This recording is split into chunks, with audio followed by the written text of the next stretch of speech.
Selamünaleyküm efendim. Herkese merhaba. Yeni videoyla sizlerleyiz. Bugün neredeyiz? Endonezya Java Adası Jakarta şehrindeyiz. Yanımda Halit abi ve Şaban abi de var. Eski videolardan izlemediyseniz bakabilirsiniz, göz atabilirsiniz. Onlarla beraber çok fazla viral olan bir video var. Hani diyorlar ya, Endonezya nasıl Müslüman oldu? Endonezya Müslümanlığı getiren bir tüccarın hayat hikayesini anlatacağım size. Hello. Arap Yarımadası'ndan çıkıp gelen bir tüccar ilk Müslümanlığı buraya geliyor. Burada ilk önce Java Adası'na getiriyorlar. Hani bir yanlış bilinen bir gerçek var. Aceh diye biliyorlar ama Aceh değil. İlk önce Java Adası'na geliyor. Devamında da bu tüccar, tabi kumaş tüccarı olduğundan dolayı adaletli bir şekilde pazarda namı duyuluyor. Pazarda namı duyulan bu tüccarın bu bölgenin reislerinden ya da aşiret liderlerinden kişiler çağırıyorlar. Konuşuyorlar. Bu şekilde yavaş yavaş tanınırlığı artıyor. Devamında da Müslümanlık buralarda doğru din olaraktan bilinmeye başlanıyor. Tabi bu süre zarfında da yüzlerce, binlerce insan Müslüman oluyor. Aslında Endonezya'nın Müslüman olması sadece bir tüccarla başlamıyor. Yüzlercesiyle başlıyor. Biz sadece bilinen bir tanesine geldik. Şimdi onun mezarlığını da göreceğiz. Onun yanında olan camiyi de göreceğiz. Videonun başlığı: Endonezya nasıl Müslüman oldu?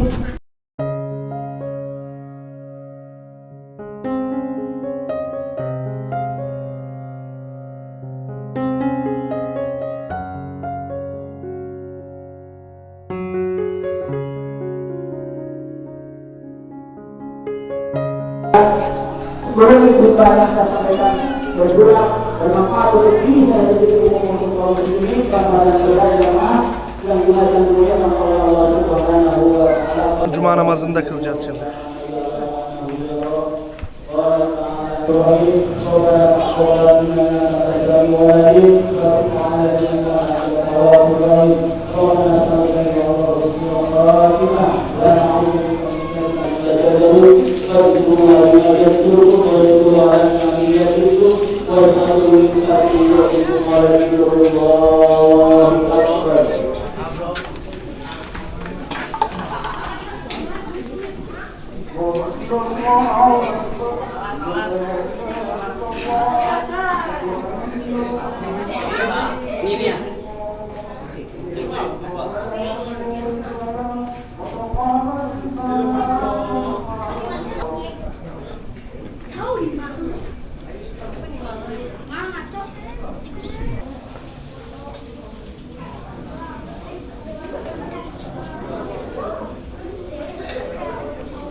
Efendim, arkada görmüş olduğunuz fotoğraflarda kişiler 9 gladyatörler diye geçer Endonezya'da. 9 evliya, 9 işte şeyh, üstad diye geçer. Endonezya'da herkes bilir bunları. Endonezya'da asıl Müslümanlığı yayan kişiler aslında bunlar. Bunlar hakkında bir ilerleyen zamanlarda da belgesel hazırlayacağım. Mezarlıklarına gideceğiz. Güzel güzel programlar ayarlayacağım. Her birinin hayatı efsane. Hatta şöyle söyleyeyim ben size.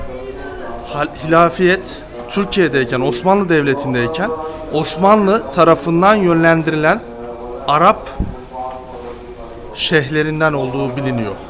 Araştırmalarıma göre. İsterseniz, siz de araştırmak isterseniz de bana Instagram'dan ulaşın. Ben size o linkleri atarım. En çok da aralarında hepsi tabii ki değişik yaşam tarzları oluyor ama bana söylenilen Sunan Kalijaga, bu üstad beyefendi, rahmetli diyelim, buradaki işte sihirbazlarla, büyücülerle inanılmaz seviyede savaşmış. Enteresan olaylar yaşanmış. Doğaüstü olaylar varmış buralarda eskiden. Tabii ki Endonezya Müslüman olmadan önce nasıl bir dine mensuptu? dinsizlerdi. Çoğunluğu Hindu, Budist ve çoğunluğu dinsizdi. Çok fazla kafir ve çok fazla büyücü vardı. Bu gibi durumlardan etkilenen, yani bunlar gibi Müslüman olan, doğru dürüst Müslüman olan kişileri gördükçe Endonezyalılar etkileniyor ve Müslüman olmaya gayret gösteriyor. Örneğin tüccarlardan bir tanesi. Biri de bu. Burada yatan zat. Bu zat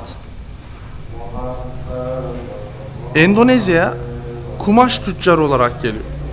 Endonezya'ya kumaş tüccarı olarak gelen bu zat çok dikkat çekiyor. Doğruluğuyla, dürüstlüğüyle insanlara Müslüman olduğunu anlatıyor. Müslümanlığın doğruluk dini olduğunu, dürüstlük ve ahlak yönünden iyi olduğunu anlatıyor. Bu arada dersime iyi çalıştım, iyi araştırma yaptım yani. Bunların hepsi isterseniz kendiniz de araştırabilirsiniz. Selamünaleyküm.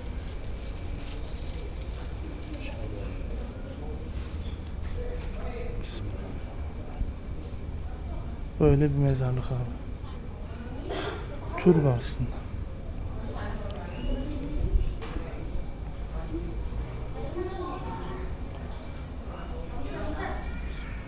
Burada abi lamba yakıyor. Ne yapıyor ya?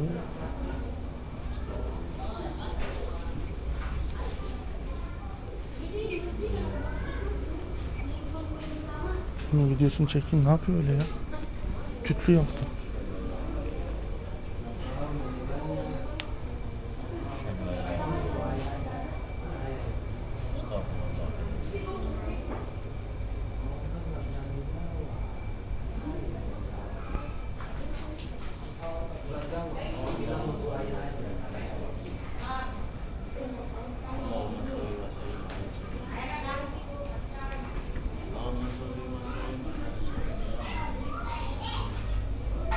Allahumma sholli wa sallim ala sayyidina Muhammad wa ala alihi.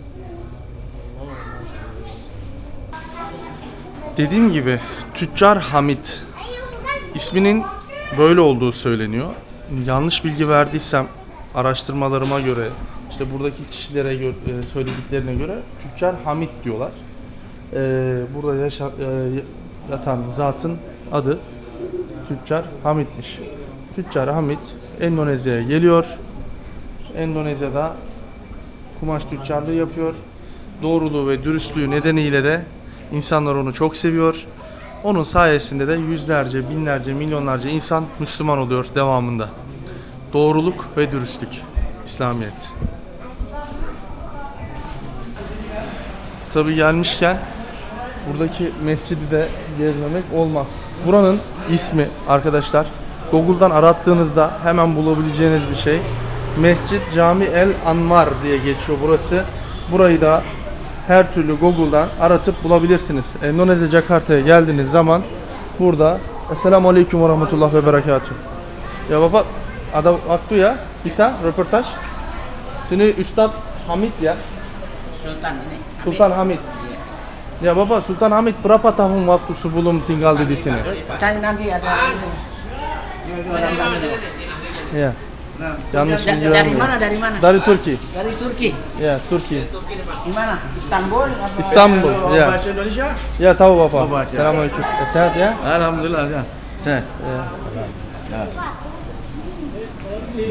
Ya bapa tahu Sultan Hamid. Nih.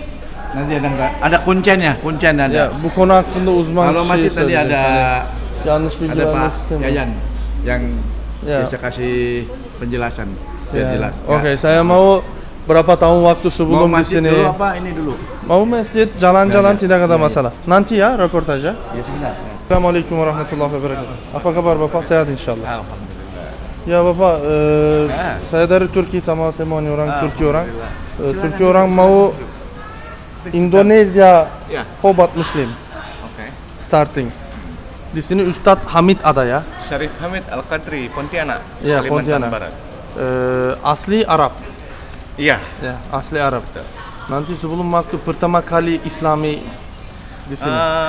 Syarif Hamid Al-Qadri datang Jakarta ke Angke sekitar abad 18, 1800. Berapa tahun waktu sebelum? 700 tahun.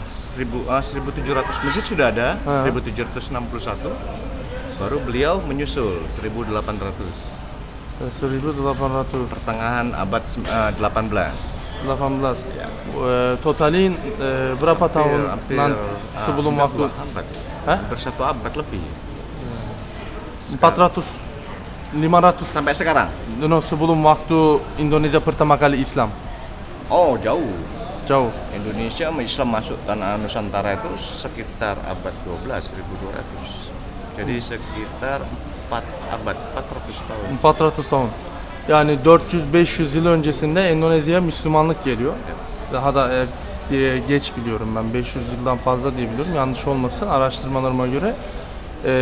İlk tüccarlardan bir tanesi. Sama Üstad Hamid ya 400 waktu sebelum di sini. Ya, Sesudah. Ya. Sudah Islam masuk. ya o zamanlarda zaten diyor hani İslam gelmişti diyor.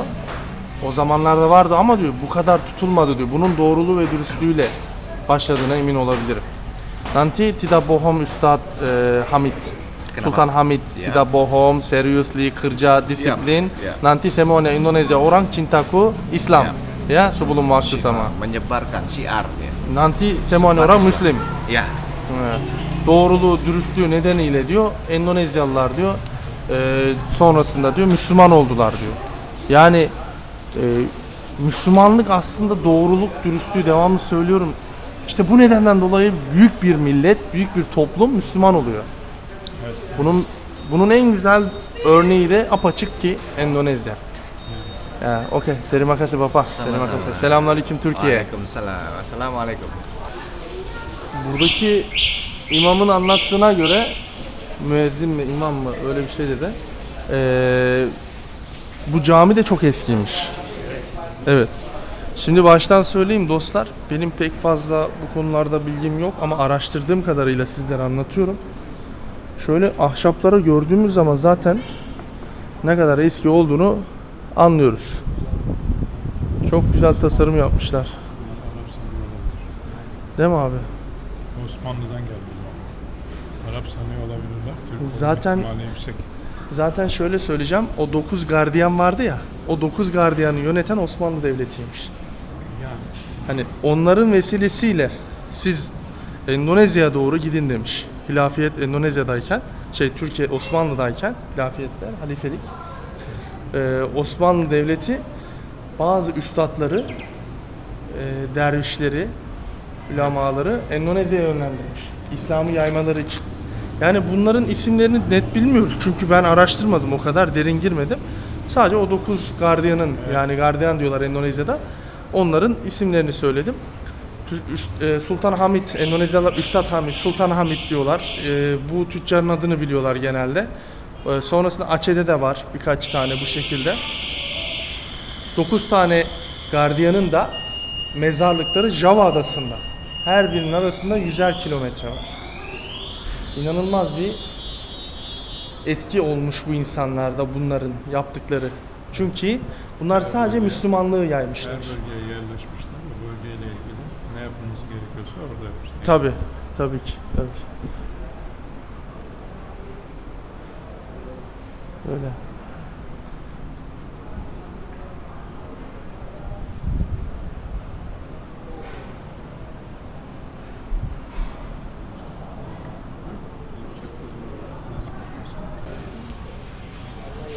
Nerede kaldın?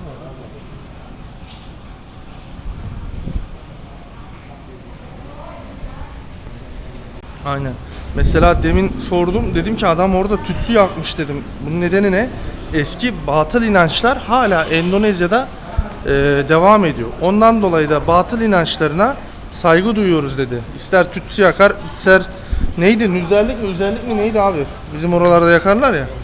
Ha, onu yakarlar dedi ama mezarlığın başında tütsü yakmaları biraz garibime gitmedi değil. Tabii gördüm, ilk defa gördüm öyle bir şey.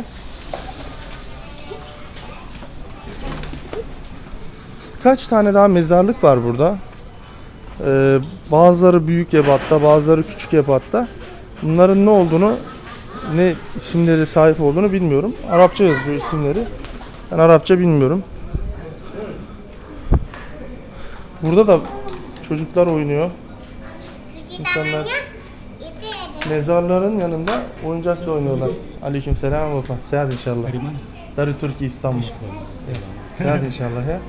Dengan Baba Irfan. tinggal di mana? Di sini saya tinggal. Ya. Di putra putri saya nih. Iya, silakan ya. Sini Ustadz Hamid ya, Sultan Hamid. Kalau ini makam keramat Syarif Hamid Al Qadri Iya, Sultan dari Hamid. Kalimantan, Pontianak. Kalimantan Pontianak sini. Ada 9. Ini 9 Üstad. kalau 9 ini Wali Songo. Vali Songo ya, Vali Songo. Songo yani gardiyanlar, yöneticiler. Wali Songo. Kalau di atas Ya. ini Sultan Hamid. Sultan Hamid di mana? Sini. Syarif Hamid. Maaf ya Bapak. Sini ya. Bu da onun resimlerinden. O tüccarın resimlerinden, çizimlerinden. Sini apa Bapak? Itu Sultan Banten. Sultan Siyaret. Değişik değişik isimler. Hüsnüddin Banten. Burada da değişik onların torunlarından. Supupu Semuanya ya. Semuanya Supupu. Bu Sultan Hamid'in yani burada yatan zatın torunlarına aktarılmış bir hilafiyetlik var. Yani bunların arasında saygınlık var. Onu anlatıyor abi. Torunlarına aktarılmış. Sini baba. Ha, sini baba ya. Sini Hercules. Hercules. Ya, Supupu. Hercules. Herkul. Sini Itu Buyut. Buyur. Oke. Sama Sultan Hamid Keluarga. Iya, satu keluarga, satu turun. He, hepsi aileymiş bunların. Son sülale, son soy. Sama apa? Keluarga Sultan Hamid ya. Jauh. Jauh, bukan saya. Kamu Sultan Hamid Keluarga. Turunan dari Sultan Hamid. Kamu Ya, Sultan Hamid Keluarga. Bu ben de torunuyum diyor. di Pontianak. Bu görmüş olduğunuz arkadaşımızı daha yeni öğrendik. Kendisi Sultan Hamid'in yani buraya gelen ilk tüccarlardan Endonezya'yı Müslümanlığa tanıtan, Müslüman yapması için elinden geleni yapan Sultan Hamid'in torunlarından bir tanesinin yanındayız. Yani 250-300 milyon nüfuslu bir ülkede %80'i Müslüman diyorlar da bu kadar Müslüman olmasının en büyük etkenlerinden biri bu kardeşim. Zaten Endonezyalı'ya benzemiyor, farkında mısın? Sama Arap. Iya, sama. Ya Araplara benziyor, genetik olduğundan dolayı zaten sülalesi 7 cetti. Yani şu an ne diyeceğimi bilemiyorum, gerçekten etkiledim. Adam da bizim yanımıza geldi, bir şeyler anlatıyor. Dedim herhalde rehber dedim, biliyor musun abi? Yok dedi, dedemler onlar benim dedi, benim sülalem dedi. Baba di rumah di mana? Sini, Pak. Saya mau cek dulu, boleh? Okey. Beyefendinin evini de ziyaret edelim. Neresiymiş? Hemen, burası. Abi burasıymış. Selamünaleyküm ya. Böyle. İzin böyle. Selamünaleyküm. Ay ya Rabbi. Ini kamar buat anak-anak. Ya böyle satu kamar. Nanti Naik ke atas ada kamar. atas lagi. Ha bir de böyle varmış. Burası yatak odasıymış. Bir oda var. Bir de yukarıya çıkış yeri varmış. Yukarıda kıçıl kamar ya atas. Yukarıda da küçük şey varmış. Apa kerja di sini? Dari sini aja udah dua kamar. Sini. Tamam ya. Burada çalışıyormuş sadece buranın temizliğine, buranın gelenlere yardımcı oluyormuş. Onların verdikleriyle ekonomisini idare ettiriyormuş. Yani biz de bunları öğrendik. Biz de yardımcı olacağız kardeşimize. Çok mutlu olduk. İnşallah nanti video semuanya orang watching banyak Turki orang di sini travel ya di sini jalan-jalan, oke? Nanti kamu support, oke? Turki orang. Heh. Buraya geldiğiniz zaman kardeşimizi görün, abimizi görün. Ben abi diyorum, benden büyük. Umur berapa baba? Umur 44. Maşallah 45 yaşına gelmiş. Hemen hemen. Bu yaşta yine hala ocağını tutturuyor derler ya abi. Buradaki atalarının neşeli yüzlerini devam ettiriyor. Doğruluğuyla, efendiliğiyle İslam'ı Endonezya'ya tanıtmaya devam ediyor. Yani biz çok memnun olduk tanıştığımızda. Hem de buraya gelip de böyle torunlarınla muhatap olmak, şey olmak çok gurur verici bir şey. Yani çok farklı bir şey bekliyorduk. Ama arkadaş Ben sadece sağ bir olsun. türbeye geleceğim sandım. Evet. Çok zorluk yaşadık buraya gelene kadar. Neler atlattığımızı Allah bilir, siz biliyorsunuz. Arabayı park etmesinden tut. Odi de buradaydı normalde. Odi'yi de arabanın başına bıraktık. Hırsızlarla uğraştık falan. Dikkat etmeniz lazım buraya geldiğiniz zaman. Araba park yeri çok sıkıntılı. Sonrasında kardeşimizin yaptığı bir iş daha var. Onu da söyleyeyim ben size. Mezarlıkları temizliyor. Buranın güvenliğini sağlıyor. Tercümanlık yapıyor. Elinden geldiği kadar anlatıyor yani tercümanlık derken. Buradaki kişileri izah ediyor. Ama şöyle bir şey söyleyeceğim. Bu kadar gelmiş geçmiş insanlara yardım etmiş bir zatın torunlarından bir tanesi ve kabirinden bir tanesini koruyan torunlarını görüyorsunuz durduğu ekonomisini. Yani yakışır mı? Bence yakışmadı hiç size Endonezya. Hiç yakışmadı. Yani bu garip insanlara daha çok yardım etmeniz lazımdı. Ben öyle düşünüyorum çünkü yok olmak seviyesine gelmişler. Bu adamdan sonra çocukları bakmaz bence. Öyle düşünüyorum. Son yıllarına denk geldik. Endonezya'ya İslamiyet'i getiren tüccar Sultan Hamid ve torunu yanımızda. Nama siapa baba? Muhammad Irfan. Muhammed İlfan. Muhammed abiyle beraber sizlere buraları tanıttık. Di mana Mistikara ya abang? Jalan dulu. Kamu saya video dulu. Gel abi siz de yürüyün.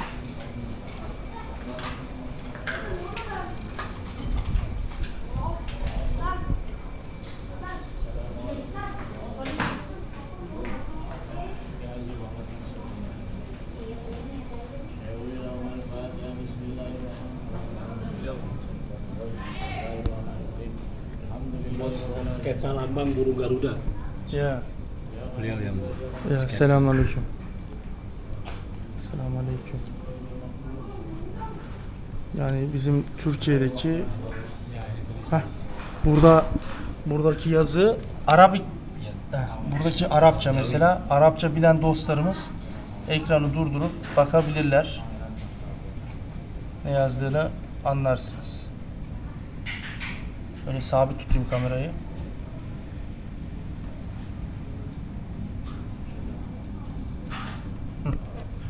Sonrasında Ini tuh Bagus Angke. Bagus Angke apa Bapak? Nama jalan ini. Ha, buranın Berjuang, Pak. Ini Jakarta. Jakarta. Iya. Burada da Jakarta yatan dua. Jakarta buranın başkentin ismini alan zatın Ini regenerasinya Pak Tehan, Fatahila. Pataylan. Iya. Regenerasinya. Generasi. Iya. Bunun ne olduğunu anlamadım. Onda yanlış bilgi vermeyin. Heh, bu gerçeği abi. Sultan Hamid Sakip. Sultan Hamid Sakip.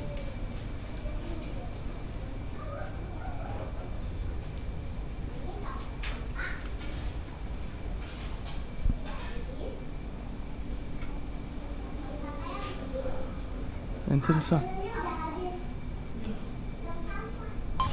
Yani şey diyebiliriz şu Endonezya tüccarlar tamam İslamiyet'i getirmiş ama İslamiyet'i en çoğunlukla yaymışlar abi. Evet. İslamiyet aslında tüccarlar vesilesiyle daha hızlı yayılmış. Aslında daha öncesinden de varmış. İslamiyet varmış. Buralara gelmiş.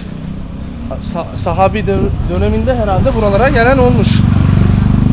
Küçük bir yerde değil ki Endonezya. Aynen çok büyük abi. 17.500 ada var yani bu. 17.500 adanın her birine nasıl gitsin bu insanlar? He? Himalaya eteklerinde sahabiler varmış. Ya olabilir. Her yere gitmişler. Yayılmışlar zaten. Öyle efendim.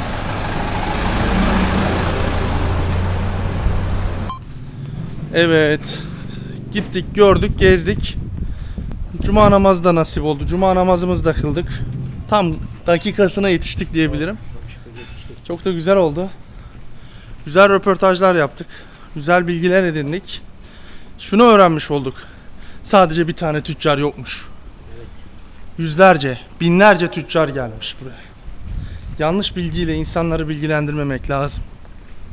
Bu insanlar doğru tüccar olarak biliniyor. Hani bizdeki zatlar anlatıyor ya insanlar. İşte böyle çıkmışlar YouTube'da paylaşıyorlar. Adını sen söyle neydi ya? Cübbeli Ahmet Hoca olsun, diğerleri olsun. Bir tane gitmiş diyor. Bir tane değil abi. Bir tane olur mu? Kocaman ülke. Buraya yüzlerce tüccar gelmiş. Zaten baharattı. Şeydi, efendime söyleyeyim kumaştı. Buradan alıp ithal ediyorlarmış. Arabistan'a doğru gidiyorlarmış direkt. Ben onun bilgisini de edindim. Sadece bir tane tüccar gelmemiş buraya. Ta Müslümanlık olmadan önce de geliyorlarmış buraya zaten abi. Burada devamlı kontak halinde oldukları bir pazarmış. Baharat ve kumaş, diğer ipek derler, ipek yolu derler. Çin'de ve mesela Avrupa'ya giderken Osmanlı'nın üzerinden geçiyordu. İpek yolu. O zamanlarda Arabistan'da Müslümanlık yayıldıktan sonra direkt Endonezya'ya gelip giden Müslüman tüccarlar burayı Müslüman yapmışlar rivayete göre. Bazıları çok uğraşmış, bazıları çok anılan kişiler, bazıları da hiç isimleri unutulmuş zatlar diyebiliriz. Şimdi arabamıza doğru devam ediyoruz. Umarım bu video faydalı olmuştur. Elimden geldiği kadar sizlere edinmiş olduğum bilgileri, tecrübeleri aktarmış oluyorum. Endonezya nasıl Müslüman oldu? Konunun başlığı buydu. Videonun başlığı buydu. Endonezya aslında Müslüman olmaya aç bir ülkeymiş. Ben öyle hissediyorum. Neden biliyor musun abi? Başka dinlerin olmadığı bölgeymiş. Hindu ve Budistler çok ağırlıklı varmış. Çok fazla da dinsiz varmış. Aranıyormuş bu insanlar, anladın mı? Boşluktalarmış. Ondan dolayı da bu zatların doğruluğu, hoşgörülüğü, yolsuzluk yok, bir sıkıntı yok. Ama bu İslamiyet ne kadar güzel bir şey demişler.